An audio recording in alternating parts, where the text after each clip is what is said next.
¿Hasta dónde serías capaz de llegar si te arrebataran lo que más amas en este mundo?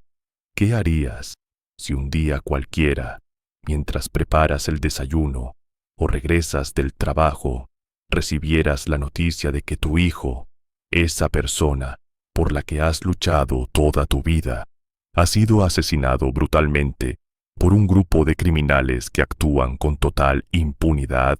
Esta es la historia de una madre que cruzó todos los límites conocidos, que dejó atrás su vida tranquila y que en un acto de venganza que estremeció a todo México, ejecutó a 15 agentes del cartel más peligroso de Jalisco durante el funeral de su propio hijo. Lo que vas a escuchar a continuación no es ficción, no es una película de acción, ni un guión elaborado por escritores de Hollywood. Es la historia real de cómo el dolor puede transformar a una persona común en algo que nadie jamás imaginó.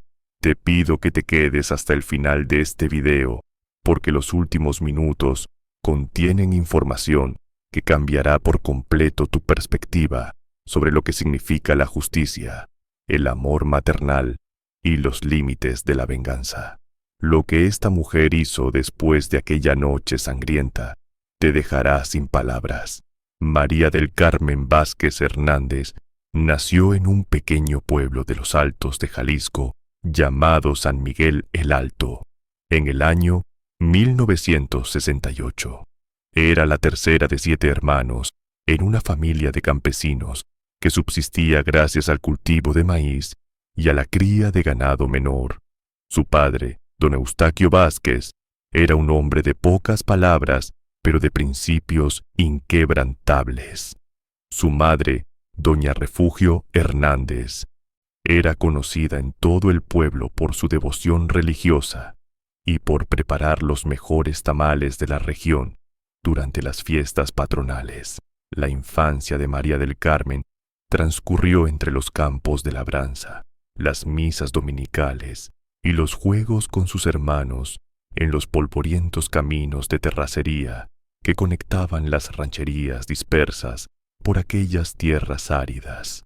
Desde pequeña mostró un carácter fuerte y decidido que la distinguía de sus hermanas. Mientras ellas preferían ayudar a su madre en la cocina, María del Carmen seguía a su padre al campo, aprendiendo a montar a caballo, a manejar herramientas y, algo que resultaría crucial muchos años después, a disparar rifles para ahuyentar a los coyotes que amenazaban al ganado. ¿Cómo llegó esta niña de campo a convertirse en la protagonista de uno de los episodios más violentos y controvertidos de la historia criminal de Jalisco? Para entender eso, necesitamos avanzar varios años en el tiempo y conocer las circunstancias que fueron moldeando su destino. A los 17 años, María del Carmen conoció a quien sería el padre de sus hijos, Rodolfo Gutiérrez Madrigal, un joven de 22 años que trabajaba como mecánico en Tepatitlán de Morelos, la cabecera municipal más cercana a su pueblo natal. Rodolfo era un hombre trabajador, alegre y con sueños de prosperar. Se habían conocido durante las fiestas de enero, cuando él llegó al pueblo acompañando a unos primos lejanos. La atracción fue inmediata y, siguiendo las costumbres de la época, después de un noviazgo de apenas 8 meses, contrajeron matrimonio en la pequeña iglesia de San Miguel el Alto, ante la mirada orgullosa de ambas familias. El matrimonio no fue sencillo en sus primeros años. Rodolfo y María del Carmen se mudaron a una pequeña casa rentada en las afueras de Tepatitlán, donde él continuó trabajando en el taller mecánico mientras ella se dedicaba a las labores del hogar y vendía comida preparada para complementar los ingresos. Vivían con lo justo, pero eran felices. La llegada de su primer hijo en 1987, representó el momento más dichoso en la vida de María del Carmen. Le pusieron por nombre Rodolfo, como su padre, pero desde pequeño todos lo llamaron Rodolfito para distinguirlo. Era un niño sano, risueño y con unos ojos color miel que había heredado de su abuela paterna. María del Carmen dedicó cada segundo de su existencia a ese pequeño, proyectando en él todos sus sueños y esperanzas de una vida mejor. 2 años después nació Gabriela, la segunda y última hija de la pareja. Las complicaciones durante el parto obligaron a los médicos a practicarle a María del Carmen una operación que le impediría tener más hijos, pero ella no se lamentó. Tenía a su familia completa, un esposo trabajador y 2 hijos hermosos que representaban todo su universo. ¿Qué sucede cuando ese universo perfecto comienza a desmoronarse?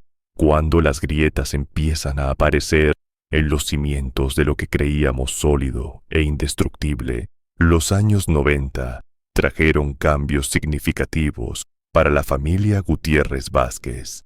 Rodolfo padre había logrado ahorrar lo suficiente para abrir su propio taller mecánico, un pequeño negocio en la carretera que conectaba Tepatitlán con Guadalajara. El negocio prosperó gracias a la honestidad de Rodolfo y a la calidad de su trabajo. Para 1995, la familia había logrado comprar una casa propia, modesta pero digna, en una colonia de clase trabajadora en Tepatitlán. Rodolfito creció siendo un muchacho ejemplar. Era buen estudiante, destacaba en el equipo de fútbol de su escuela secundaria y ayudaba a su padre en el taller durante los fines de semana. Tenía una habilidad natural para la mecánica y todos daban por sentado que algún día heredaría el negocio familiar. Gabriela, por su parte, era más introvertida y académica. Soñaba con estudiar medicina y convertirse en doctora, un sueño que su madre alimentaba con orgullo cada vez que la veía inclinada sobre sus libros. Pero México estaba cambiando. Las noticias que llegaban desde Guadalajara y otras ciudades del estado hablaban cada vez más frecuentemente de violencia, narcotráfico y ajustes de cuentas entre grupos criminales. Lo que antes parecía un problema lejano, algo que sucedía en las películas o en estados fronterizos como Sinaloa o Tamaulipas, comenzaba a filtrarse en la vida cotidiana de los jaliscienses. A finales de los años 90 y principios del nuevo milenio, las organizaciones criminales comenzaron a expandir su influencia hacia territorios que antes habían permanecido relativamente tranquilos. Los Altos de Jalisco, con sus carreteras secundarias ideales para el trasiego de mercancía y su ubicación estratégica entre Guadalajara y las rutas hacia el norte del país, se convirtió en una zona de interés para estos grupos. Al principio, los cambios fueron sutiles. Aparecieron negocios nuevos cuyos dueños nadie conocía. Camionetas de lujo con vidrios polarizados comenzaron a circular por las calles de pueblos donde antes el vehículo más ostentoso era la troca del ganadero más próspero. Algunos jóvenes de la comunidad, cansados de la pobreza y seducidos por las promesas de dinero fácil, comenzaron a desaparecer de sus trabajos habituales para reaparecer semanas después, vestidos con ropa de marca y cadenas de oro. Rodolfo, padre, con la sabiduría que dan los años y la experiencia de haber crecido en tiempos más sencillos, advirtió a su hijo sobre los peligros de aquella nueva realidad. Le enseñó que el dinero ganado con trabajo honesto, aunque escaso, permitía dormir con la conciencia tranquila. Le recordó constantemente que la ambición desmedida era la puerta de entrada a la perdición. Rodolfito escuchaba atentamente y hasta donde su madre sabía, seguía los consejos paternos al pie de la letra. Pero ¿qué sucede cuando las fuerzas del mal no te dan opción? Cuando no importa cuánto te esfuerces por mantenerte alejado, ellas vienen a buscarte. En el año 2010, Rodolfito había cumplido 23 años. Se había graduado de una carrera técnica en mecánica automotriz y trabajaba de tiempo completo en el taller de su padre, que para entonces había crecido hasta convertirse en uno de los más reconocidos de la zona. Tenía una novia formal, una joven maestra llamada Lucía, con quien planeaba casarse al año siguiente. La vida parecía sonreírle, y María del Carmen daba gracias a Dios cada noche por la bendición de tener un hijo tan noble y trabajador. Fue precisamente ese año cuando los problemas comenzaron. Una tarde de agosto, mientras Rodolfito trabajaba solo en el taller, llegaron 3 hombres en una camioneta negra. Vestían pantalones de mezclilla, camisas de diseñador y botas de piel exótica. Sus actitudes eran de una arrogancia que contrastaba violentamente con la humildad característica de los habitantes de la región. Los hombres explicaron, sin rodeos ni pretensiones de cortesía, que representaban a cierta organización que controlaba la plaza y que necesitaban sus servicios. Querían que el taller sirviera como punto de encuentro para recoger vehículos que serían modificados para propósitos que no necesitaba conocer. A cambio, recibiría un pago mensual generoso, mucho más de lo que ganaba con su trabajo honesto. Rodolfito, recordando las enseñanzas de su padre, rechazó la oferta con toda la educación que pudo reunir. Explicó que era un negocio familiar, que no quería problemas, que agradecía la consideración, pero que no estaba interesado. Los hombres se miraron entre sí con una mezcla de incredulidad y diversión. Uno de ellos, el que parecía ser el líder, se acercó al joven mecánico y le dio una palmada en el hombro. Dijo que lo entendía, que respetaba su decisión, pero que lo pensara mejor.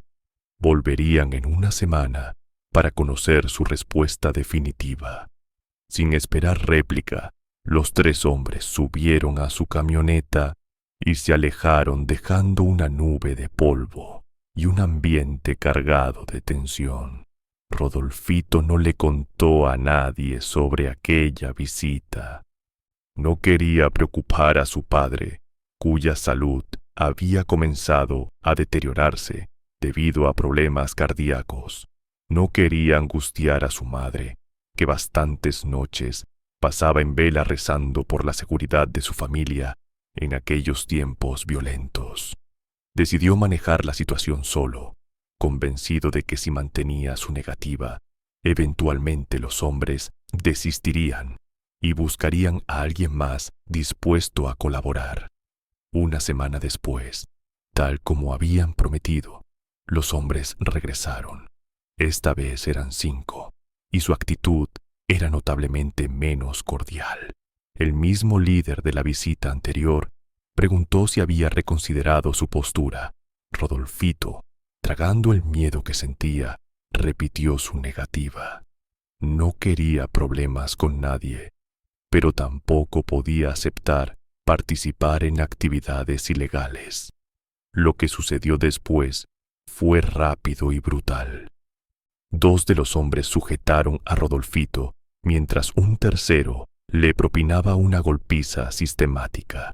Le rompieron 2 costillas, le fracturaron la nariz y le dejaron un ojo tan hinchado que no pudo abrirlo durante semanas. Antes de irse, el líder le advirtió que eso era solo una muestra de lo que podía pasar si seguía negándose. La próxima vez, dijo, no serían tan amables. Rodolfito tuvo que inventar una historia sobre un asalto callejero para explicar sus heridas a su familia. Su madre no le creyó del todo. Algo en sus ojos le decía que había más de lo que su hijo contaba, pero decidió no presionarlo. Los siguientes meses fueron de angustia contenida, de miradas nerviosas cada vez que una camioneta desconocida pasaba por la calle, de noches en vela, esperando que la pesadilla terminara. Pero la pesadilla apenas comenzaba. ¿Cuánto tiempo puede una persona resistir la presión antes de quebrarse? ¿Y qué sucede cuando la resistencia tiene consecuencias que van más allá de uno mismo? Los hombres del cartel no regresaron de inmediato. Pasaron 3 meses, luego 6, luego casi un año completo, sin que dieran señales de vida. Rodolfito comenzó a albergar esperanzas de que hubieran olvidado el asunto o que, como él había supuesto inicialmente, hubieran encontrado a alguien más dispuesto a colaborar. La vida pareció retomar cierta normalidad. Se casó con Lucía en una ceremonia sencilla pero emotiva. María del Carmen lloró de felicidad al ver a su hijo formar su propia familia. Sin embargo, en el mundo del crimen organizado, nada se olvida y nadie queda impune por decir que no. Lo que Rodolfito no sabía era que su caso había sido archivado temporalmente debido a disputas internas dentro de la organización. Pero cuando esas disputas se resolvieron y un nuevo liderazgo tomó el control de la plaza, los expedientes pendientes fueron revisados. El del taller mecánico de Tepatitlán fue uno de ellos. En febrero de 2012, los hombres regresaron. Esta vez no hubo negociaciones, no hubo advertencias, no hubo segundas oportunidades. Llegaron al taller en pleno día, a la vista de todos, como si la ley y el orden fueran conceptos que no aplicaban a ellos. Encontraron a Rodolfito trabajando en el motor de una camioneta. Sin mediar palabra, le dispararon 11 veces con armas de grueso calibre. María del Carmen estaba en su casa, a menos de 2 kilómetros de distancia, preparando la comida del mediodía, cuando escuchó las detonaciones. Su corazón se detuvo por un instante, como si supiera instintivamente que aquellos disparos tenían algo que ver con su familia. Minutos después, el teléfono sonó. Era la voz entrecortada de uno de los empleados del taller. Las palabras que pronunció destruyeron el mundo de María del Carmen. Habían matado a Rodolfito. Lo que siguió fue un torbellino de dolor, incredulidad y desesperación. María del Carmen corrió hacia el taller, llegando antes que las autoridades, y encontró a su hijo tendido sobre un charco de su propia sangre, con los ojos abiertos, mirando hacia el cielo, como si buscara respuestas que nunca llegarían. Se arrodilló junto a él, lo tomó entre sus brazos y gritó con una angustia que los vecinos jurarían poder escuchar todavía en sus pesadillas. Rodolfo, padre, al enterarse de la noticia, sufrió un infarto masivo que lo dejó en estado crítico. Fue trasladado de emergencia al hospital de Guadalajara, donde pasaría las siguientes semanas debatiéndose entre la vida y la muerte. Gabriela, que para entonces estudiaba el 3er año de medicina en la Universidad de Guadalajara, tuvo que abandonar temporalmente sus estudios para ayudar a su madre a enfrentar la tragedia. El funeral de Rodolfito fue programado para 3 días después del asesinato. Toda la comunidad estaba consternada. Decenas de personas llegaron a la funeraria para dar el pésame a la familia, para expresar su indignación por lo sucedido, para prometer, con palabras vacías, que orarían por la justicia. Pero María del Carmen No quería oraciones ni pésames, ni promesas vacías. Algo había cambiado en su interior, algo oscuro y definitivo que transformó su duelo en una furia fría y calculadora. Mientras velaba el cuerpo de su hijo, mientras recibía abrazos y palabras de consuelo, su mente trabajaba en un plan que nadie podía imaginar. ¿Qué fue lo que hizo esta madre durante esas horas de velorio? ¿Cómo pasó de ser una mujer destrozada por el dolor a convertirse en una ejecutora despiadada? Las siguientes horas revelarían una transformación que desafía toda lógica y comprensión. La noche antes del entierro, cuando la mayoría de los familiares se habían retirado y solo quedaban unos pocos acompañantes en la funeraria, María del Carmen se escabulló discretamente. Tenía una misión que cumplir, un propósito que la mantenía en pie, a pesar del dolor que amenazaba con destruirla. Condujo durante casi 2 horas, hasta llegar a una ranchería perdida en las montañas, un lugar que solo conocía porque su padre la había llevado ahí de niña. En aquel rancho vivía un viejo amigo de su padre, un hombre que había participado en las guerras cristeras de los años 20 y que a sus 93 años aún conservaba un arsenal de armas de diversas épocas y procedencias. El viejo, don Aurelio, la recibió sin preguntas. Había escuchado lo que le había pasado a su hijo. En aquel rincón de México, las noticias de los muertos viajaban más rápido que cualquier otra cosa. María del Carmen le explicó lo que necesitaba y tras un largo silencio, don Aurelio la condujo hacia un sótano oculto bajo su modesta vivienda. Lo que María del Carmen encontró ahí la dejó sin palabras. Había rifles de todos los calibres, pistolas semiautomáticas, revólveres antiguos, escopetas de caza e incluso algunas armas de las que solo había oído hablar en las noticias sobre narcotráfico, fusiles de asalto AR-15, un par de AK-47 y varias armas cortas de alta capacidad. Don Aurelio no preguntó para qué las necesitaba.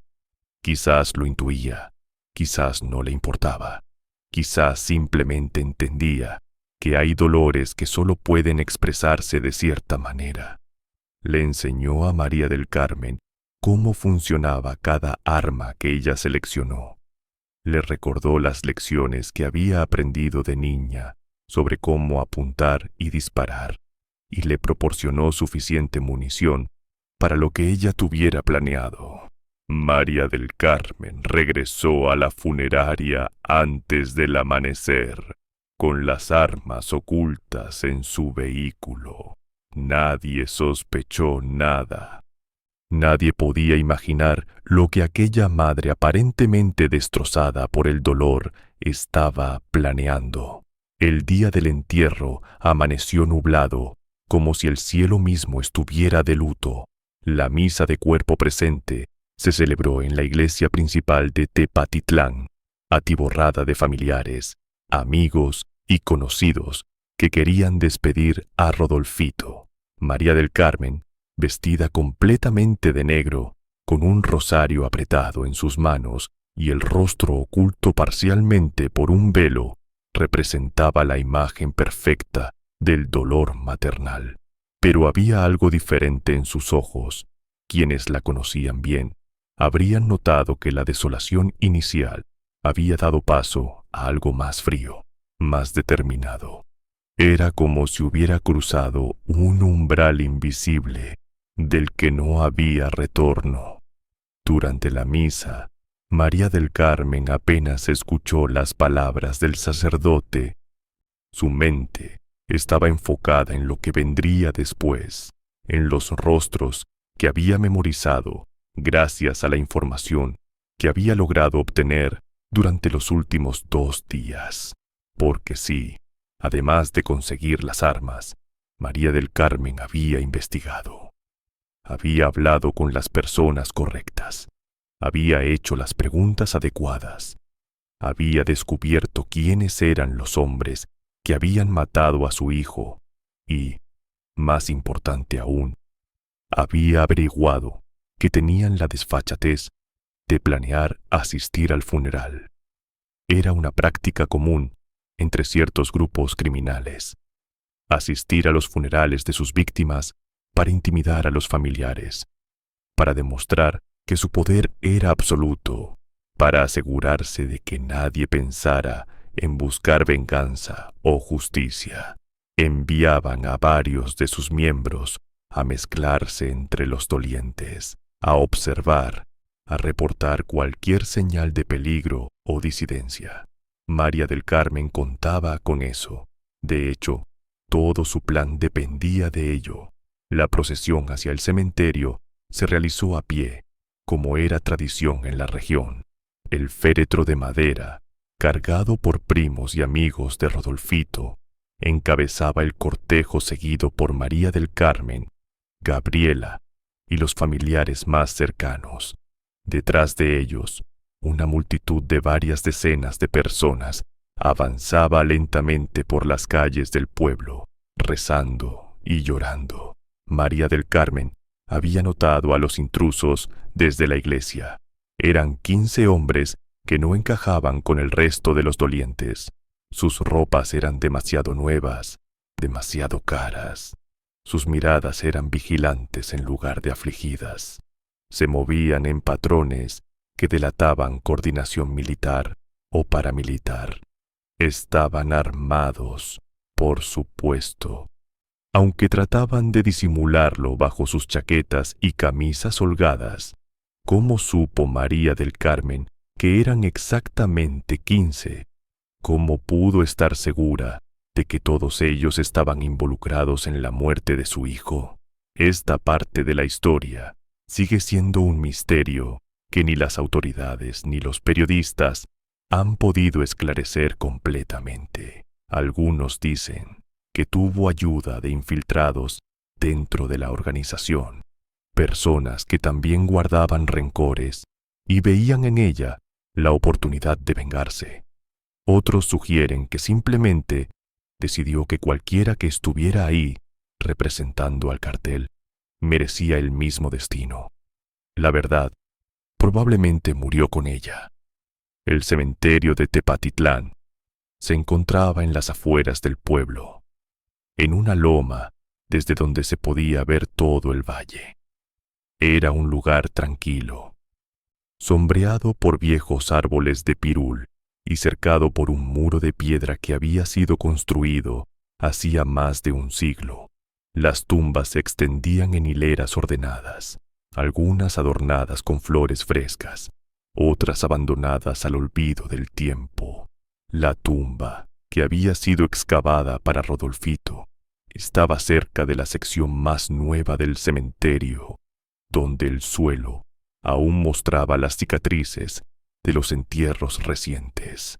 El féretro fue colocado sobre las cuerdas que lo descenderían a la tierra mientras el sacerdote comenzaba las oraciones finales. María del Carmen se posicionó estratégicamente. Había estudiado el terreno el día anterior, había calculado ángulos, distancias y rutas de escape. Sabía exactamente dónde estaría cada uno de los hombres del cartel, porque conocía la forma en que operaban. Se distribuían en semicírculo alrededor del evento principal, manteniendo líneas de visión claras y rutas de retirada accesibles. Lo que ellos no sabían era que la mujer, enlutada que parecía a punto de desmayarse de dolor, llevaba bajo su vestido negro un arnés especialmente diseñado que sostenía 2 pistolas semiautomáticas de 9 milímetros y varias cargas de munición adicional. Tampoco sabían que en el vehículo estacionado a menos de 30 metros del lugar, con las puertas sin seguro y el motor listo para encenderse, esperaban un fusil de asalto y más provisiones. Las oraciones del sacerdote llegaron a su fin. El féretro comenzó a descender lentamente hacia la oscuridad de la tumba. María del Carmen sintió una punzada de dolor tan intensa que por un momento dudó de su plan. Ese era su hijo, su pequeño Rodolfito, el niño que había amamantado, que había visto dar sus primeros pasos, que había consolado durante sus pesadillas infantiles. Ahora desaparecía para siempre bajo la tierra, mientras ella planeaba convertirse en algo que jamás había imaginado. Pero entonces vio a uno de los hombres del cartel sonreír. Era una sonrisa discreta, apenas perceptible, pero María del Carmen la captó con la claridad de quien tiene todos sus sentidos amplificados por la adrenalina y el odio. Aquel hombre estaba sonriendo en el funeral de su hijo. Estaba disfrutando del dolor de una familia destrozada. Probablemente estaba pensando en cómo reportaría a sus superiores que todo había salido según lo planeado, que la familia estaba destruida y no representaba ninguna amenaza. Ese fue el momento en que María del Carmen cruzó definitivamente el punto sin retorno. Todo sucedió en cuestión de segundos, aunque para los presentes pareció durar una eternidad.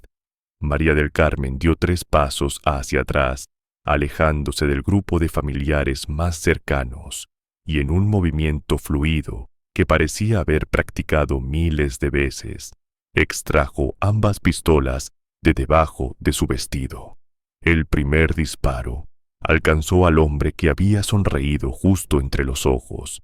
Cayó hacia atrás sin tiempo siquiera de comprender lo que estaba sucediendo. Los gritos comenzaron inmediatamente, una cacofonía de terror y confusión que se apoderó del cementerio.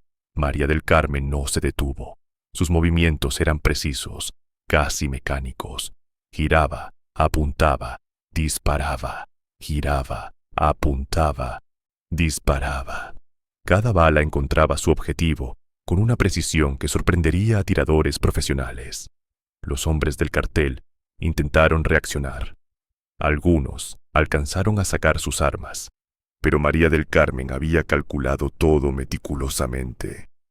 Había comenzado por los que estaban en mejor posición para responder, eliminando la amenaza más inmediata antes de continuar con los demás.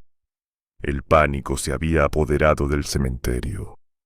La gente corría en todas direcciones, tropezando con las tumbas, gritando nombres de seres queridos, tratando de comprender lo que estaba sucediendo.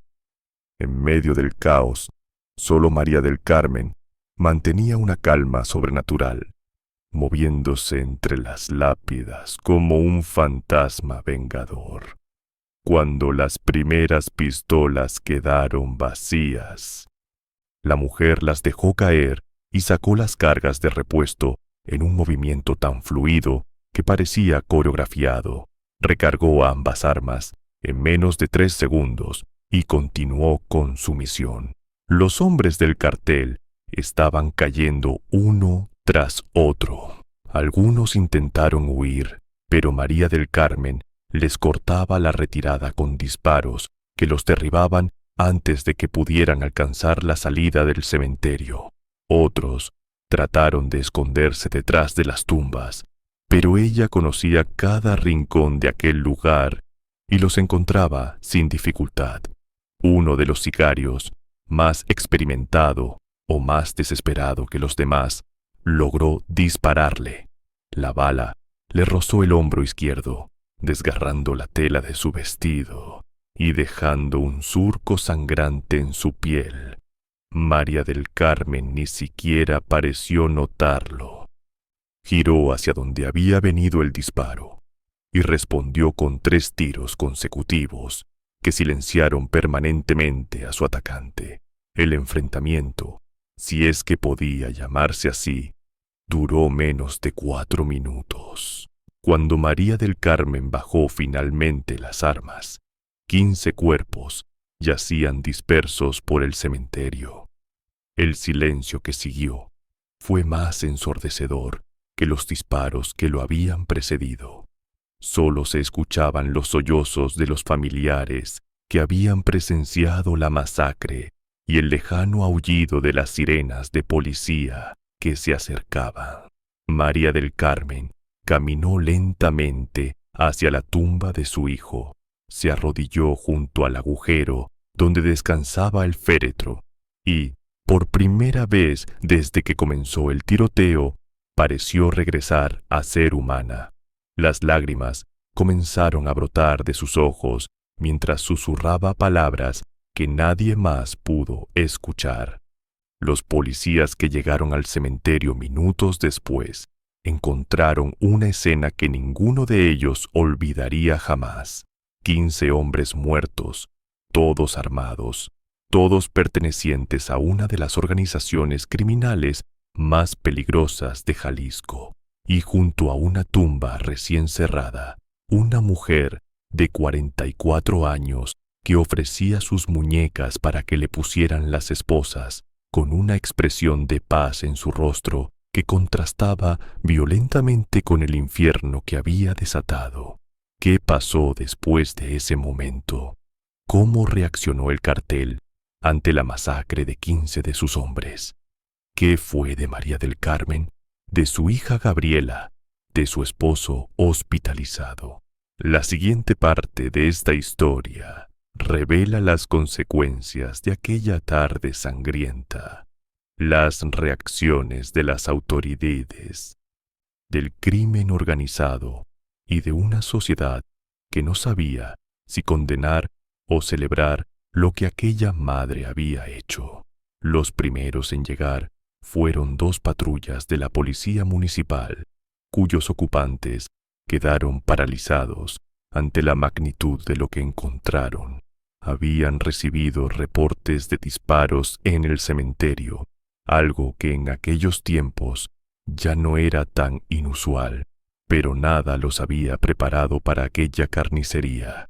El comandante que tomó control de la escena era un hombre de 52 años, llamado Ernesto Villaseñor, veterano de 30 años en la corporación. Había visto de todo durante su carrera: ejecuciones, masacres, fosas clandestinas, cuerpos mutilados. Pero aquello era diferente. Los muertos no eran civiles inocentes, ni rivales de otros cárteles. Eran operadores de la organización que controlaba la plaza, hombres a quienes todo mundo temía, que actuaban con total impunidad y que jamás habían sido tocados por la justicia, y habían sido eliminados por una sola persona, una mujer, una madre. Villaseñor se acercó a María del Carmen, que permanecía arrodillada junto a la tumba de su hijo. La mujer no opuso resistencia, no intentó huir ni excusarse. Simplemente lo miró con aquellos ojos que parecían haber visto el infierno y haberse acostumbrado a él, y dijo 3 palabras que el comandante recordaría por el resto de su vida: hice lo correcto. La detención fue surrealista. Los protocolos dictaban que María del Carmen debía ser esposada, registrada y transportada a las instalaciones de la policía para iniciar el proceso legal correspondiente. Pero cuando Villaseñor la ayudó a ponerse de pie, varios de los familiares que habían presenciado todo comenzaron a aplaudir. El aplauso se fue extendiendo entre los presentes. Algunos lloraban mientras aplaudían, otros gritaban palabras de apoyo, otros simplemente se mantenían en pie con una mezcla de horror y admiración en sus rostros. María del Carmen había hecho lo que todos ellos habían soñado, pero ninguno se había atrevido: enfrentar a los monstruos y derrotarlos. Villaseñor sabía que aquello solo era el comienzo de una tormenta mucho mayor. También sabía, aunque no lo admitiría públicamente, que compartía en cierta medida los sentimientos de aquella multitud. pero era policía, y su deber era aplicar la ley sin importar sus opiniones personales. María del Carmen fue trasladada en una de las patrullas hacia la comandancia municipal, mientras refuerzos estatales eran solicitados para asegurar la escena del crimen. El cementerio fue acordonado y los peritos comenzaron el largo proceso de documentar cada cuerpo, cada casquillo, cada detalle de lo que había ocurrido. La noticia se propagó con la velocidad del fuego en un bosque seco. En menos de una hora, los principales medios de comunicación de Jalisco estaban reportando sobre lo sucedido. Las primeras versiones eran confusas, fragmentarias. Algunas hablaban de un enfrentamiento entre grupos rivales, otras de un ajuste de cuentas interno dentro del cartel. Pero gradualmente, la verdad comenzó a emerger, y esa verdad era más impactante que cualquier ficción. Una madre había vengado la muerte de su hijo ejecutando a 15 sicarios del cartel durante el funeral. Los mexicanos, acostumbrados a ser víctimas de la violencia, a enterrar a sus muertos en silencio y resignación, a vivir con miedo y impotencia, de pronto tenían un símbolo de resistencia que nadie había pedido, pero que muchos habían necesitado. Las redes sociales explotaron con opiniones divididas. Algunos condenaban la violencia, argumentando que la justicia por mano propia no era justicia, sino barbarie, que el Estado de Derecho no podía ser sustituido por la venganza personal, que María del Carmen era tan criminal como aquellos a quienes había matado. Otros la elevaban a la categoría de heroína, de símbolo de la resistencia civil contra el terror, de ejemplo de lo que sucede cuando la ciudadanía se cansa de ser victimizada.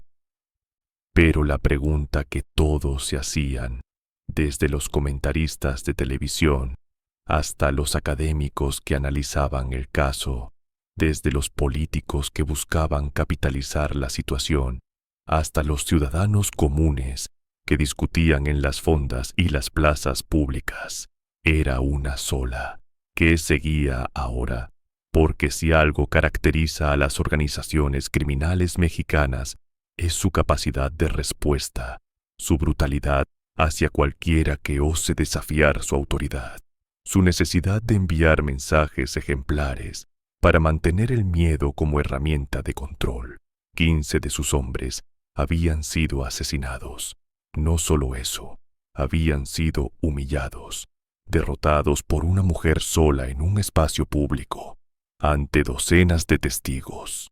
Aquello no podía quedar impune, no en las reglas del mundo que ellos habían construido. María del Carmen era consciente de esto. Cuando la interrogaron en la comandancia, cuando le preguntaron si sabía las consecuencias de lo que había hecho, ella respondió con una tranquilidad que desconcertaba. Sabía perfectamente lo que iba a pasar. Había hecho las paces con Dios. Había dejado instrucciones escritas sobre sus deseos funerarios. Había despejado cualquier asunto pendiente antes de aquella tarde en el cementerio. Estaba preparada para morir. De hecho, esperaba morir. Lo único que le había importado era llevarse consigo a tantos de ellos como fuera posible antes de que llegara su final. Lo que no esperaba era sobrevivir. Lo que no esperaba era que las reacciones a su acción tomaran un rumbo que nadie había anticipado. Mientras María del Carmen era procesada en la comandancia, en las oficinas centrales de la organización criminal en Guadalajara, se desarrollaba una reunión de emergencia. Los líderes del cartel habían recibido la noticia con una mezcla de incredulidad y furia. 15 de sus hombres, varios de ellos operadores, experimentados con años de servicio, habían sido eliminados por una mujer de mediana edad cuyo único entrenamiento había sido disparar rifles contra coyotes en su infancia. La reacción inmediata fue ordenar la captura y ejecución pública de María del Carmen y de toda su familia. Era el protocolo habitual. Cuando alguien mataba a un miembro del cartel, su familia entera pagaba el precio. Era la forma de asegurar que nadie más se atreviera a desafiarlos. Sin embargo, algo inesperado comenzó a suceder. Las noticias sobre lo ocurrido se habían viralizado de una manera que nadie había previsto. María del Carmen se había convertido, en cuestión de horas, en un símbolo nacional. Hashtags con su nombre dominaban las tendencias en redes sociales. Grupos de derechos humanos comenzaban a movilizarse exigiendo que se le otorgara protección. Periodistas de todo el país llegaban a Tepatitlán buscando información sobre ella. Los líderes del cartel entendieron rápidamente que ejecutar a María del Carmen o a su familia sería un error estratégico de proporciones épicas. En lugar de enviar un mensaje de poder, confirmarían ante el mundo que temían a una sola mujer, que su imagen de invencibilidad era falsa, que la resistencia civil podía herirlos. Además, cualquier acción contra ella generaría una reacción pública que podría complicar significativamente sus operaciones en la región. Fue entonces cuando tomaron una decisión que pocos esperaban. No harían nada, al menos no públicamente, no inmediatamente. Dejarían que el sistema judicial se encargara de María del Carmen, que la encerrara durante años, que su historia fuera olvidada, mientras ella se pudría en alguna prisión federal. Cuando el tiempo pasara y la atención mediática se desvaneciera, entonces actuarían. La venganza, después de todo, es un plato que se sirve frío, pero incluso esta decisión de no actuar generó fracturas internas. Algunos mandos medios de la organización veían la inacción como una muestra de debilidad inaceptable. Si permitían que una mujer los humillara de esa manera sin consecuencias, ¿qué mensaje enviaban a sus enemigos, a sus socios, a sus propios subordinados? El respeto en ese mundo se gana con sangre, y la sangre de 15 de los suyos clamaba venganza. Las tensiones internas crecerían durante las siguientes semanas, creando fisuras que eventualmente tendrían consecuencias inesperadas para la estructura misma de la organización. Pero eso vendría después. Por ahora, el foco estaba en María del Carmen y en lo que el sistema de justicia mexicano haría con ella. El caso fue transferido rápidamente a la jurisdicción federal debido a la naturaleza de los delitos y a la identidad de las víctimas. María del Carmen fue trasladada a un penal federal de alta seguridad en Puente Grande, en las afueras de Guadalajara, mientras se preparaba el proceso en su contra. Los cargos fueron múltiples y graves: 15 homicidios calificados, portación ilegal de armas de uso exclusivo de las Fuerzas Armadas, acopio de armas y varios otros delitos menores. Si era encontrada culpable de todos ellos, la sentencia podría superar los 300 años de prisión. Aunque en México la pena máxima acumulable era de 60 años, su abogado defensor, un penalista de renombre llamado Alejandro Ramos Castellanos, fue contratado por un grupo de empresarios anónimos que simpatizaban con su causa. Ramos había defendido casos de alto perfil durante 30 años y era conocido por su habilidad para encontrar resquicios legales en situaciones aparentemente perdidas. La estrategia de defensa se enfocó en dos argumentos principales. El primero era la legítima defensa extendida. argumentaba que María del Carmen había actuado para proteger a su familia de una amenaza inminente y comprobable, que los hombres que mató habían asesinado a su hijo y habían demostrado la intención de continuar intimidando y dañando a su familia. El segundo argumento era más controversial.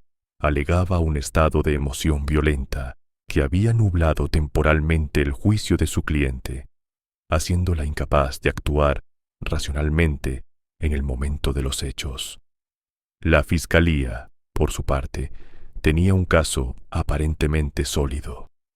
Había docenas de testigos que habían presenciado los hechos, evidencia balística irrefutable y confesión de la propia acusada. Su argumento era simple y directo, sin importar las circunstancias que llevaron a María del Carmen a actuar como lo hizo. Ella había premeditado un asesinato múltiple, había conseguido armas ilegales, había ejecutado a 15 personas en un espacio público poniendo en riesgo a civiles inocentes, y había violado flagrantemente el Estado de Derecho. El fiscal asignado al caso era un hombre de 43 años, llamado Gustavo Mejía Villagómez, conocido por su rigidez y por su historial de obtener condenas en casos complejos. Mejía había perdido a su hermano menor en un enfrentamiento entre cárteles 5 años atrás. Una bala perdida que lo alcanzó mientras esperaba el autobús para ir a trabajar. La ironía de que ahora debía procesar a alguien que había hecho justicia por mano propia no se le escapaba. Pero su compromiso con la ley estaba por encima de sus sentimientos personales. La audiencia preliminar se programó para 3 semanas después de los hechos. El recinto judicial fue fortificado con un operativo de seguridad sin precedentes en la historia de Jalisco. Francotiradores en los techos, retenes en todas las calles circundantes, policías estatales y federales formando anillos concéntricos de protección.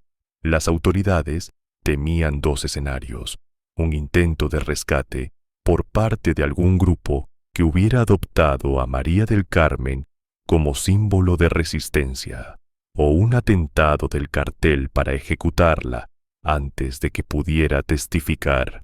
Ninguno de los 2 escenarios se materializó. La audiencia transcurrió con normalidad, si es que podía llamarse normal a un proceso judicial donde cientos de personas se aglomeraban en las afueras del tribunal, algunos portando pancartas en apoyo a María del Carmen, otros exigiendo justicia, todos buscando ser parte de algo que percibían como histórico. María del Carmen ingresó a la sala esposada y escoltada por 6 elementos de la Policía Federal. Vestía el uniforme beige de reclusa. Su cabello estaba recogido en una simple coleta y su rostro mostraba las marcas del desgaste emocional de las últimas semanas. Cuando sus ojos recorrieron la sala, se detuvieron brevemente en la sección donde se encontraba su hija Gabriela, quien había regresado de Guadalajara para estar presente en cada audiencia. El intercambio de miradas duró apenas unos segundos, pero fue suficiente para transmitir todo lo que las palabras no podían expresar. El proceso judicial se extendió durante 5 meses. Fueron meses de testimonios desgarradores, de debates legales que se adentraban en cuestiones filosóficas sobre la justicia y la venganza, de revelaciones que destapaban la corrupción y complicidad de funcionarios públicos con el crimen organizado. Uno de los testimonios más impactantes fue el de Lucía, la viuda de Rodolfito, la joven maestra, que para entonces estaba embarazada de 3 meses de su primer hijo con el mecánico asesinado. Narró entre lágrimas las amenazas que habían recibido en los meses previos al asesinato, las veces que Rodolfito llegó a casa asustado, pero tratando de no preocuparla, las llamadas intimidatorias que recibían en la madrugada. También reveló algo que nadie más sabía. 2 semanas antes de morir, Rodolfito había acudido a la policía municipal a denunciar las amenazas. Esta revelación provocó un terremoto mediático. ¿Por qué las autoridades no habían hecho nada? ¿Dónde estaba esa denuncia? ¿Había sido archivada deliberadamente? Las investigaciones subsecuentes revelarían que, efectivamente, existía un reporte oficial de la denuncia de Rodolfito, pero que había sido clasificado como amenazas sin sustento verificable y archivado sin mayor seguimiento. Más aún, se descubrió que el oficial que tomó la denuncia había alertado a miembros del cartel sobre la misma, esencialmente firmando la sentencia de muerte del joven mecánico. Este oficial, identificado como Ramiro Aguirre Santos, fue arrestado días después de su testimonio.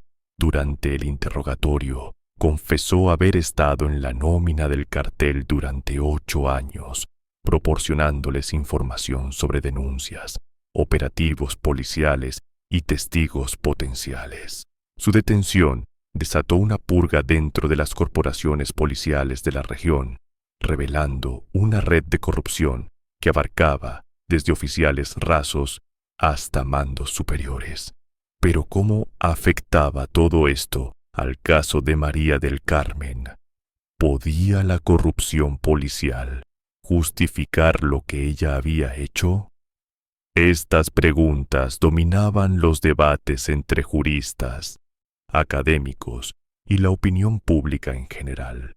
La defensa argumentaba que el sistema había fallado a Rodolfito y a su familia, que María del Carmen había buscado la protección de las instituciones y esas instituciones la habían traicionado, que cuando el Estado es incapaz o no está dispuesto a proteger a sus ciudadanos, estos tienen el derecho natural e inalienable a protegerse a sí mismos. Presentaron como prueba no solo el caso de Rodolfito, sino docenas de casos similares en la región donde las denuncias habían sido ignoradas o manipuladas, donde las víctimas habían sido abandonadas a su suerte.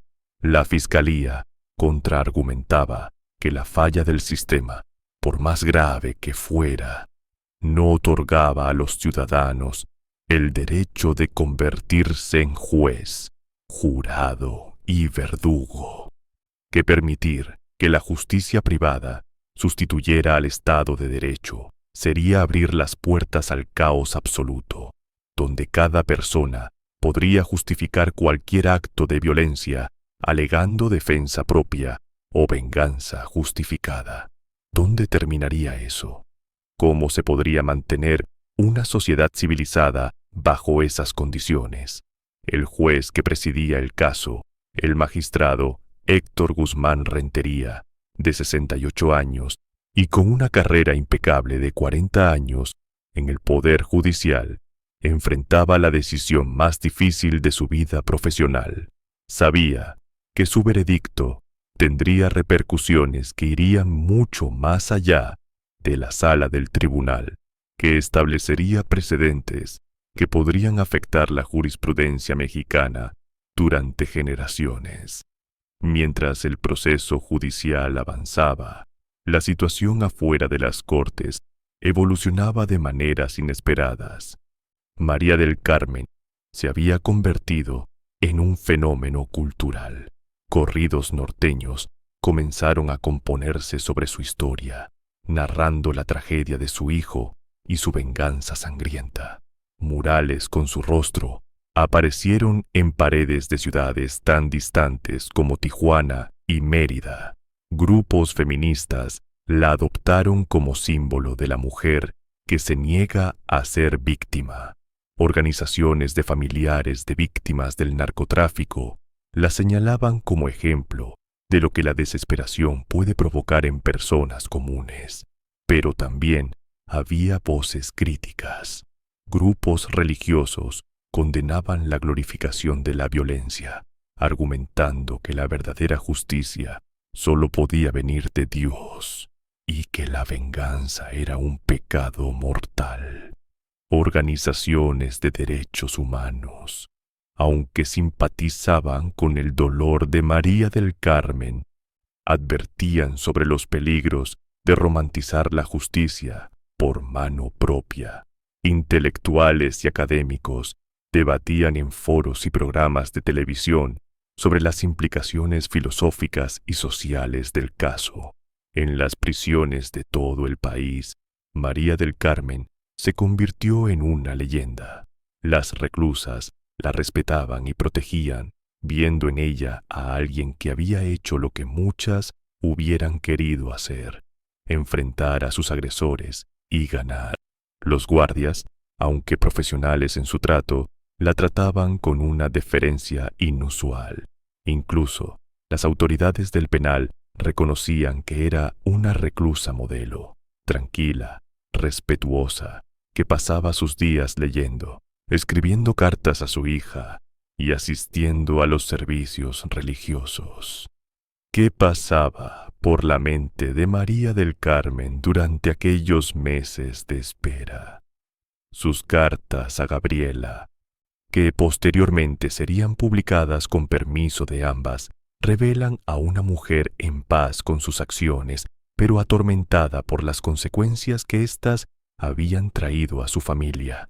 En una carta fechada 3 meses después de su arresto, escribió algo que se volvería icónico: «Hija mía, no te pido que entiendas lo que hice, solo que sepas que cada bala que disparé llevaba escrito el nombre de tu hermano. No me arrepiento de haberlos matado.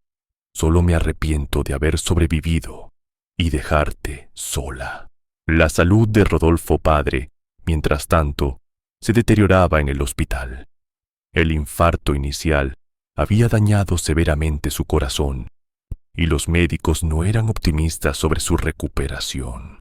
Gabriela dividía su tiempo entre visitar a su padre en el hospital y asistir a las audiencias de su madre, cargando sobre sus hombros jóvenes un peso que nadie debería soportar. En una entrevista que concedió a un periódico nacional, la joven estudiante de medicina dijo algo que resonaría con millones de mexicanos: «Mi familia fue destruida 2 veces. La primera vez por los criminales que mataron a mi hermano. La segunda vez por un sistema que falló en protegernos y ahora busca castigar a quien hizo su trabajo por ellos». Las presiones políticas sobre el caso eran inmensas. El gobernador de Jalisco, enfrentando críticas por los altos niveles de violencia en el estado, veía en el caso de María del Carmen tanto una oportunidad como una amenaza. Si el sistema judicial lograba procesarla efectivamente, demostraría que las instituciones funcionaban incluso en casos complejos.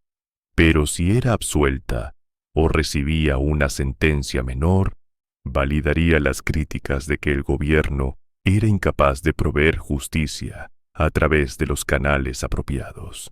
El gobierno federal, por su parte, observaba con preocupación. El sexenio estaba marcado por la llamada guerra contra el narcotráfico, que había dejado decenas de miles de muertos y una sociedad cada vez más fragmentada y desconfiada de sus instituciones. El caso de María del Carmen era un recordatorio doloroso de las consecuencias de esa estrategia. Ciudadanos tan desesperados que tomaban las armas ellos mismos. Las encuestas de opinión pública mostraban números sorprendentes. Según una encuesta nacional realizada 4 meses después de los hechos, el 63% de los mexicanos consideraba que María del Carmen había actuado justificadamente. El 72% creía que debería recibir una sentencia reducida o ser absuelta por completo. Solo el 18% pensaba que debía recibir la pena máxima. Estos números reflejaban no solo simpatía por María del Carmen, sino una profunda desconfianza en las instituciones de justicia del país.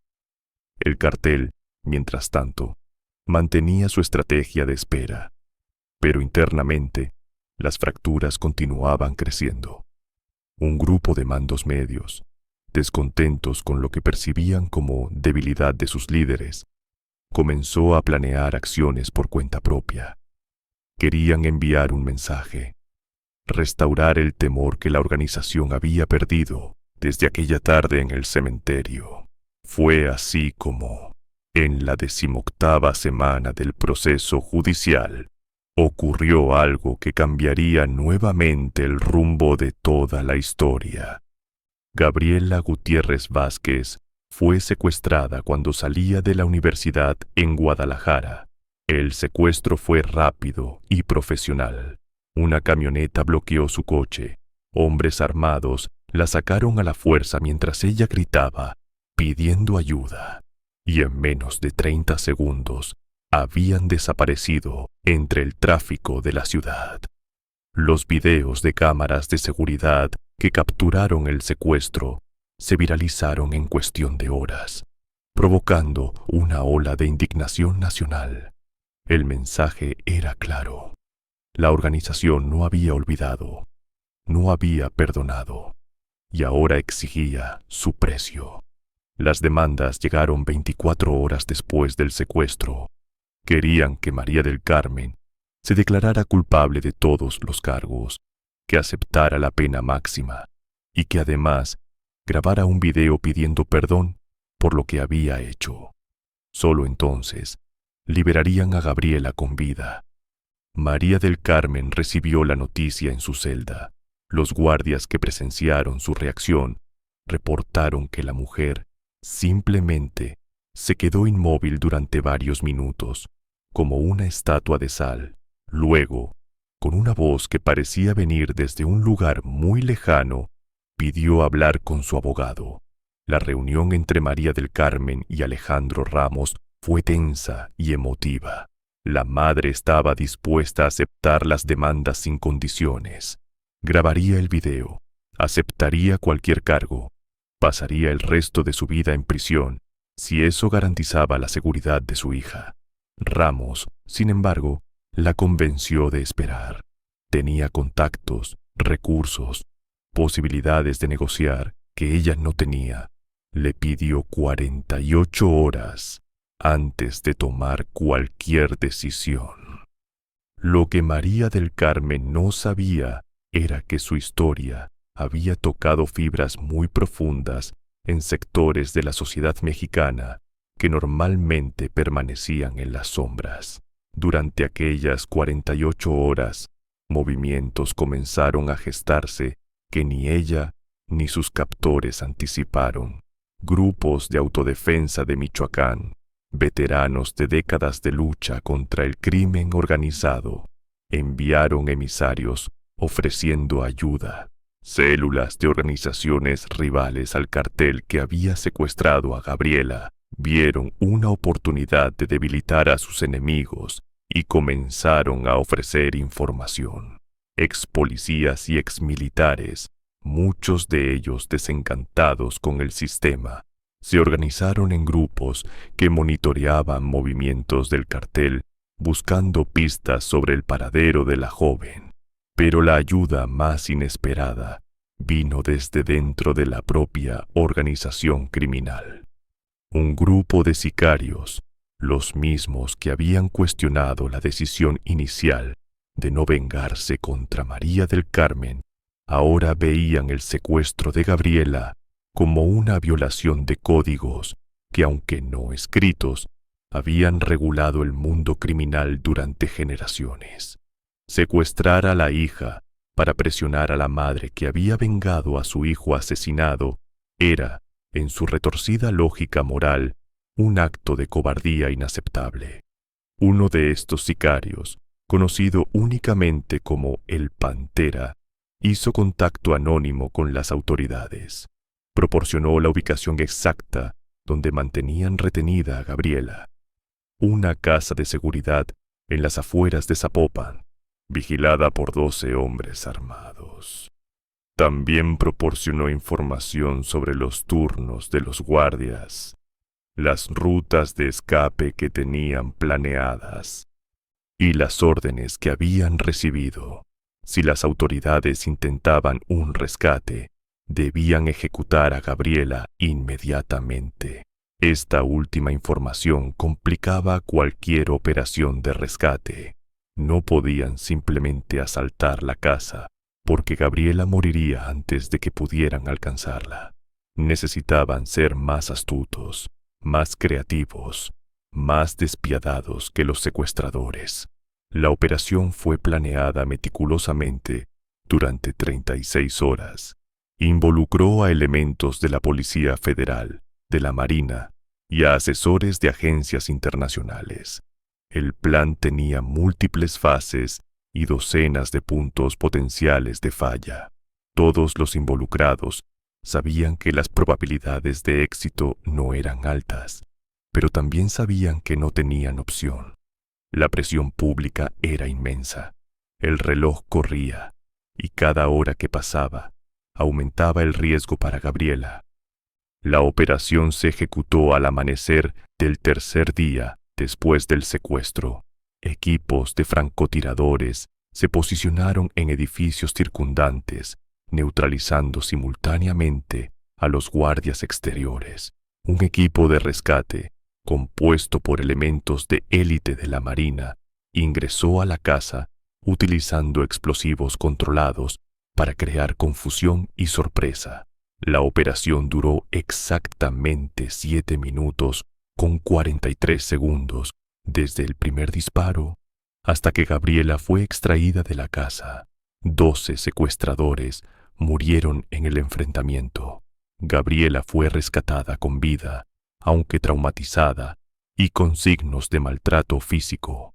Las imágenes de la joven siendo llevada en camilla hacia un helicóptero de evacuación médica, mientras edificios ardían al fondo y detonaciones secundarias iluminaban el cielo del amanecer, se convirtieron en icónicas. María del Carmen se enteró del rescate exitoso mientras era trasladada bajo máximo secreto hacia una nueva instalación de seguridad.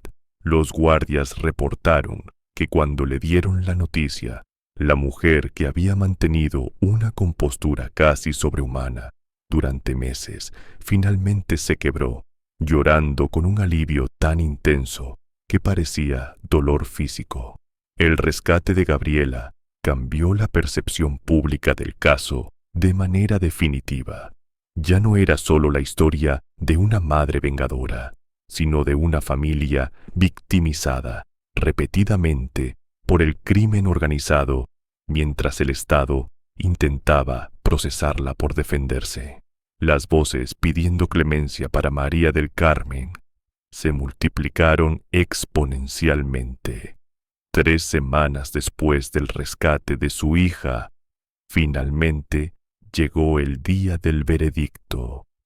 La expectación era tal que cadenas de televisión nacional interrumpieron su programación regular para transmitir en vivo desde el tribunal. Miles de personas se congregaron en las afueras del edificio, esperando conocer el destino de la mujer que se había convertido en símbolo de resistencia, dolor y justicia imperfecta. El magistrado Guzmán Rentería ingresó a la sala con un expediente que contenía más de 3.000 páginas de testimonios, evidencias y análisis legales. Su rostro no revelaba nada de lo que estaba por pronunciar. María del Carmen, de pie junto a su abogado, mantuvo la mirada fija en el magistrado mientras éste comenzaba a leer. El veredicto fue complejo y matizado, reflejando la complejidad del caso mismo. María del Carmen fue encontrada culpable de 15 homicidios, pero con atenuantes significativos. El juez reconoció el estado de emoción violenta, la falla sistemática del Estado en proteger a su familia y las circunstancias extraordinarias que rodearon los hechos. La sentencia fue de 22 años de prisión, una cifra que estaba muy por debajo de lo que la Fiscalía había solicitado, pero muy por encima de la absolución que muchos esperaban. Sin embargo, el juez añadió que la mitad de la sentencia sería condicional, sujeta a buena conducta y a programas de rehabilitación.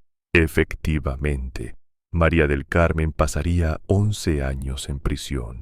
La reacción a la sentencia fue mixta.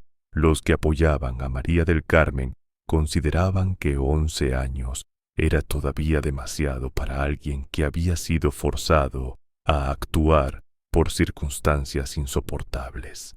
Los que creían en la supremacía absoluta de la ley consideraban que era demasiado leniente, que enviaba el mensaje equivocado sobre la justicia privada. La Fiscalía anunció que apelaría la sentencia, buscando aumentarla. La defensa también apeló, buscando reducirla aún más. Los procesos de apelación se extendieron durante 18 meses adicionales. Durante ese tiempo, México continuó cambiando. La violencia relacionada con el narcotráfico alcanzó niveles históricos en algunas regiones, mientras que en otras comenzaron a aparecer señales de que las estrategias estaban evolucionando. El cartel que había ordenado el asesinato de Rodolfito experimentó una guerra interna que lo fragmentó en varias facciones menores. Varios de sus líderes principales fueron arrestados o asesinados en enfrentamientos con grupos rivales.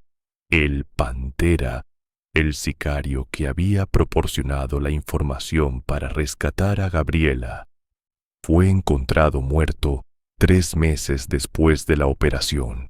Su cuerpo apareció con señales de tortura extrema, un mensaje claro de lo que sucedía a los traidores. Pero antes de morir, había dado entrevistas anónimas a periodistas donde explicaba su razonamiento. Había códigos que no debían romperse, líneas que no debían cruzarse, incluso en el mundo criminal. El secuestro de Gabriela había cruzado esas líneas. Rodolfo padre murió en el hospital 17 meses después del asesinato de su hijo. Su corazón, ya debilitado por el infarto inicial, simplemente se rindió. Las últimas palabras que alcanzó a decir a Gabriela fueron sobre María del Carmen. «Dile a tu madre que entendí por qué lo hizo y que no la juzgo». Murió sin haber visto a su esposa desde el día del funeral. Las autoridades habían considerado demasiado riesgoso permitir visitas debido a las amenazas de seguridad. María del Carmen recibió permiso especial para asistir al funeral de su esposo, escoltada por un operativo de seguridad masivo. Las imágenes de ella, esposada y vestida de negro, despidiéndose del hombre con quien había compartido 30 años de su vida, conmovieron incluso a sus críticos más duros. Era evidente que había pagado un precio altísimo por su venganza. Había perdido a su hijo, a su esposo, su libertad, y había puesto en peligro mortal a su hija. Las apelaciones finalmente fueron resueltas. La sentencia fue ajustada a 16 años, un término medio entre la original y lo que buscaba la Fiscalía. Con buena conducta y los programas de reducción de sentencia disponibles, María del Carmen podría quedar en libertad en aproximadamente 9 años. Gabriela completó sus estudios de medicina y se especializó en psiquiatría, enfocándose en el tratamiento de víctimas de violencia y trauma. En entrevistas posteriores, explicó que su experiencia, tanto presenciando el asesinato de su hermano como siendo secuestrada, le había dado una perspectiva única sobre el trauma que pocas personas poseían.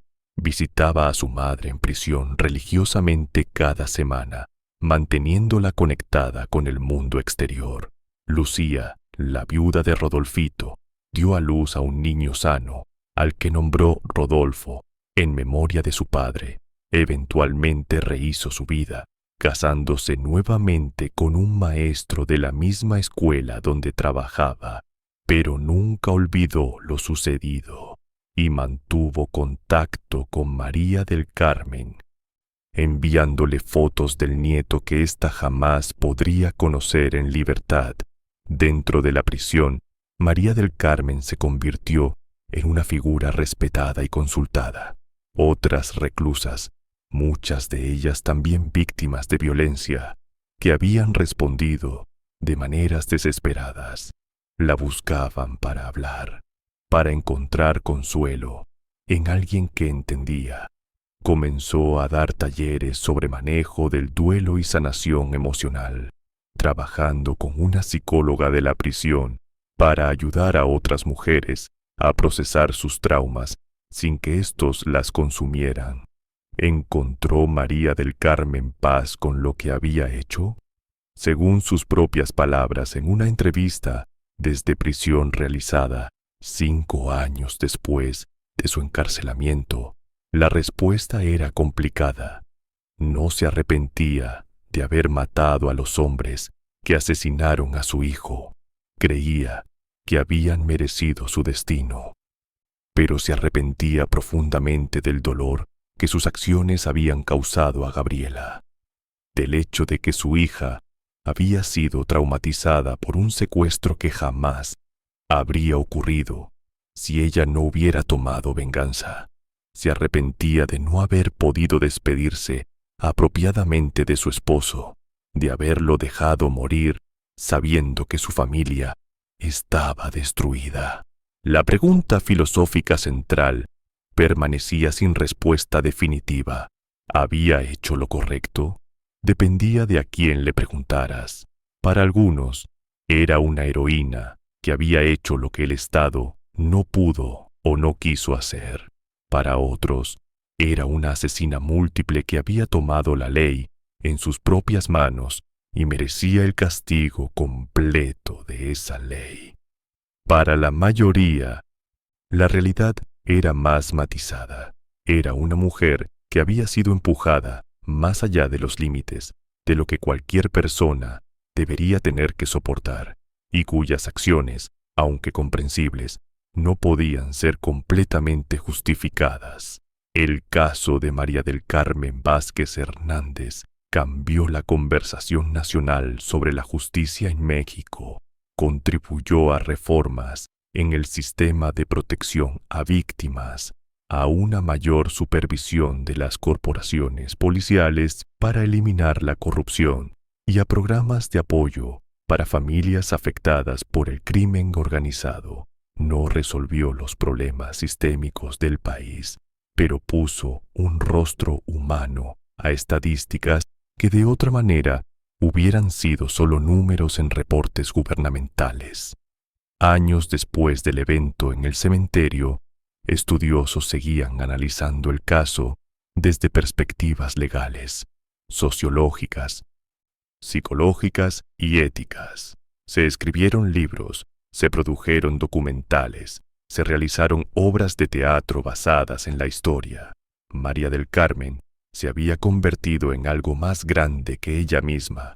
Era un símbolo de la complejidad moral de vivir en una sociedad donde las instituciones han perdido la confianza de los ciudadanos, donde la violencia es omnipresente y donde las líneas entre víctima y victimario se difuminan en una zona gris imposible de navegar con certezas absolutas. Los 15 hombres que murieron aquel día en el cementerio también tenían historias, familias, circunstancias que los habían llevado al mundo criminal. Algunos habían sido reclutados forzosamente desde adolescentes. Otros habían elegido ese camino, seducidos por dinero y poder. Otros simplemente No habían visto alternativas en comunidades donde las oportunidades legítimas eran escasas. Sus muertes fueron celebradas por algunos y lamentadas por otros, pero rara vez fueron consideradas con la complejidad que merecían. Es más fácil hacer de alguien un monstruo que reconocer la humanidad que comparten incluso aquellos que hacen cosas monstruosas. La historia de María del Carmen es la historia de México en el siglo XXI. Una historia de dolor, de instituciones fallidas, de personas ordinarias enfrentando circunstancias extraordinarias, de decisiones imposibles con consecuencias permanentes. Es la historia de cómo el amor puede transformarse en odio, de cómo el dolor puede convertirse en violencia, de cómo la búsqueda de justicia puede perder su camino y convertirse en algo que no reconocemos, pero quizás entendemos. No hay finales felices en historias como esta. María del Carmen cumplirá su sentencia. Eventualmente saldrá de prisión como una mujer mayor cuya vida fue definida por un acto que duró menos de 4 minutos. Gabriela continuará llevando el peso de todo lo que le sucedió a su familia, tratando de construir algo positivo desde las cenizas de la tragedia. Las familias de los 15 hombres muertos seguirán lamentando sus pérdidas, sin importar las circunstancias que rodearon esas muertes, y miles de familias más en todo México continuarán enfrentando la violencia, tomando decisiones entre opciones imposibles, navegando un sistema que con demasiada frecuencia los falla. La venganza que María del Carmen ejecutó no trajo de vuelta a Rodolfito, no sanó el dolor de su pérdida, no reparó lo que estaba roto en su familia o en su sociedad. Lo único que logró fue añadir más violencia a un mundo ya saturado de ella, aunque fuera violencia dirigida hacia aquellos que la habían iniciado. ¿Fue justicia? ¿Fue catarsis? ¿Fue simplemente la acción desesperada de una madre destrozada que no pudo contener su dolor? Quizás sea todas esas cosas al mismo tiempo. Quizás la lección no está en juzgar a María del Carmen, sino en preguntarnos cómo llegamos a un punto donde historias como la suya son posibles, donde madres tienen que contemplar convertirse en ejecutoras, porque no confían en que la justicia oficial protegerá a sus familias. Quizás la pregunta no es si María del Carmen hizo lo correcto, sino qué está tan roto en nuestra sociedad que acciones como la suya puedan ser vistas no como aberraciones, sino como comprensibles, incluso justificables. Hoy, María del Carmen Vázquez Hernández continúa cumpliendo su sentencia en un penal federal de alta seguridad. Lee, escribe, ayuda a otras reclusas y espera el día en que pueda abrazar a su hija sin barrotes entre ellas. Piensa en su hijo cada día, habla con su memoria cada noche y lleva consigo el peso de 15 vidas que terminó y de las consecuencias que esas terminaciones trajeron. Su historia nos obliga a confrontar preguntas incómodas sobre la naturaleza de la justicia, los límites de la venganza, la responsabilidad del Estado hacia sus ciudadanos y lo que sucede cuando todos los sistemas de protección fallan. No ofrece respuestas fáciles porque no las hay. Solo ofrece un espejo donde podemos ver reflejadas las fracturas de nuestra sociedad y la pregunta eterna, ¿qué haríamos nosotros en su lugar? Esta fue la historia de la madre justiciera de Jalisco, una mujer que cruzó la línea entre víctima y victimaria, entre justicia y venganza, entre amor maternal y violencia extrema. Una historia que seguirá siendo contada, debatida y analizada durante generaciones como un recordatorio de lo que sucede cuando el dolor humano encuentra un arma y la desesperación encuentra un objetivo. Si has llegado hasta aquí, te agradezco profundamente tu tiempo y atención. Historias como esta necesitan ser contadas, no para glorificar la violencia, sino para entender las circunstancias que la generan y trabajar para crear una sociedad donde ninguna madre tenga que enfrentar las decisiones que enfrentó María del Carmen.